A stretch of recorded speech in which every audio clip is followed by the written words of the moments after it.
काना खाकर जाना, मेरे लिए कुछ लेकर आना, दवाई खाकर सोना।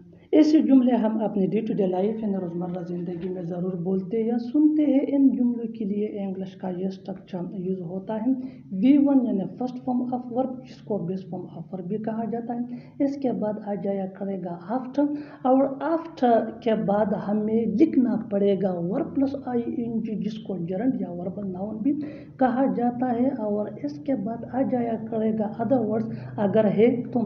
इस स्ट्रक्चर को अच्छी तरह समझने के लिए आइए आगे बढ़ते हैं।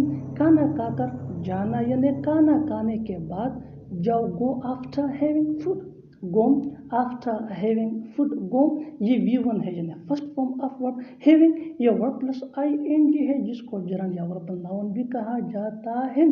आइए आगे बढ़ते हैं अच्छी तरह समझने के लिए। मेरे लिए कुछ लेकर आना, come after bringing something for me, come after bringing something for me. Come ये V1 है यानी first form of verb, bringing ये वर्ब प्लस ING है, समथिंग फॉर मी ये अदर वर्ड्स हैं।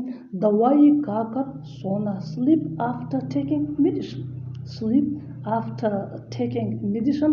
बिल्कुल हम स्ट्रक्चर को स्टेप बाय स्टेप फॉलो कर रहे हैं। आप भी इस स्ट्रक्चर की मदद से सीख सकते हैं, बना सकते हैं ऐसे हज़ारों जुमले अंग्रेजी जुबान में आसानी से, that can be really helpful, which can take you from basic to advanced level. Keep this point in your mind that जितना ज़्यादा प्रैक्टिस करोगे उतना ही जल्दी इंग्लिश सीख जाओगे। अच्छी तरह समझने के लिए आइए आगे बढ़ते हैं। Let's move on. मुझसे मिलकर जाना, मुझसे मिलकर जाना, गो आफ्टर मीटिंग में, गो आफ्टर मीटिंग में। और आखिर में ये सेंटेंस आपके लिए कमेंट सेक्शन में इसका जवाब ज़रूर देना। हमें बताकर आना, हमें बताकर आना। Subscribe to English PS for more advanced English sentence structure. Thanks.